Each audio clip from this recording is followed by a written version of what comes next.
Assalamualaikum dan salam sejahtera. Kami daripada Kumpulan 1 akan membentangkan topik Depression Disorders atau lebih dikenali sebagai gangguan kemurungan.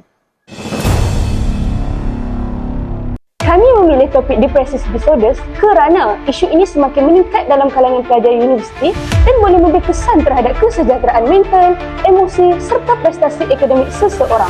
Menurut Pertubuhan Kesihatan Sedunia WHO, kemurungan ialah gangguan mental yang menyebabkan seseorang berasa sedih secara berpandangan, kehilangan minat terhadap aktiviti harian dan mengalami kesukaran menjalani kehidupan seharian.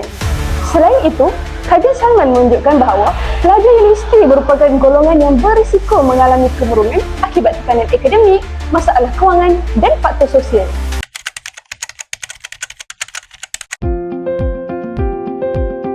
Bagi memahami gangguan kemurungan dengan lebih menyeluruh, kumpulan kami menggunakan model biopsikososial. Menurut Hidayat 2022, model ini menjelaskan bahawa kesihatan mental seseorang dipengaruhi oleh 3 komponen utama iaitu faktor biologi, psikologi dan sosial. Faktor biologi melibatkan keadaan fizikal dan genetik individu. Faktor psikologi pula merangkumi emosi, pemikiran dan tingkah laku seseorang. Manakala faktor sosial melibatkan hubungan dengan keluarga, rakan-rakan serta persekitaran.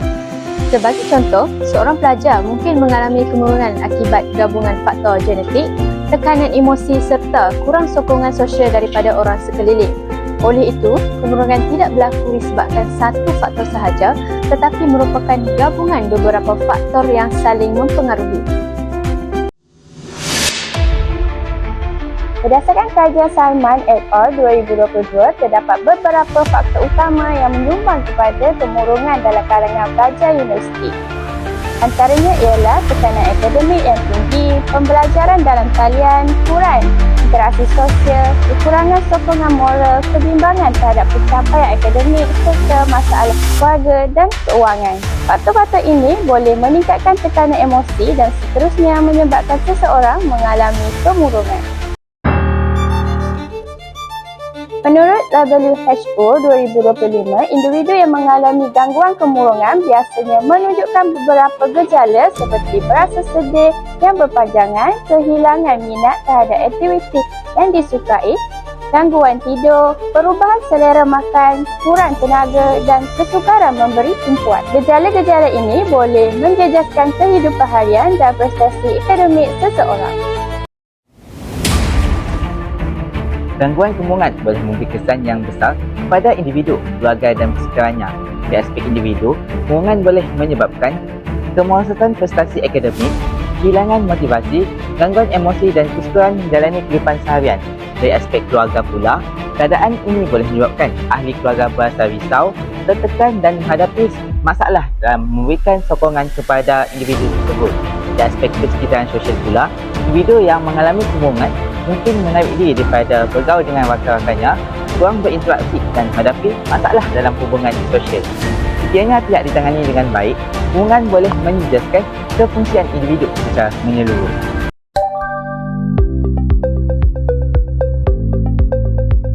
Menurut World Health Organization WHO 2025, gangguan kemurungan boleh dirawat melalui bantuan profesional seperti berjumpa kaunselor, pegawai psikologi dan doktor.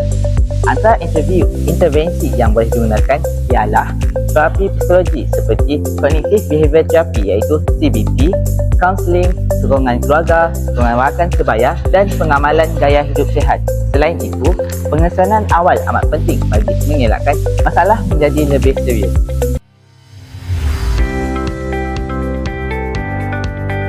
Kesimpulannya, depressive disorder atau gangguan kemurungan merupakan isu kesihatan mental yang perlu diberi perhatian oleh semua pihak. Melalui model biopsikososial, kita dapat memahami bahawa kemurungan dipengaruhi oleh faktor biologi, psikologi dan sosial. Oleh itu, kesedaran awal, sokongan sosial dan bantuan profesional amat penting dalam membantu individu mengatasi kemurungan serta meningkatkan kesejahteraan hidup. Melalui tugasan ini, kami lebih memahami bahawa kemurungan bukan sekadar perasaan sedih tetapi gangguan mental yang memerlukan perhatian dan sokongan.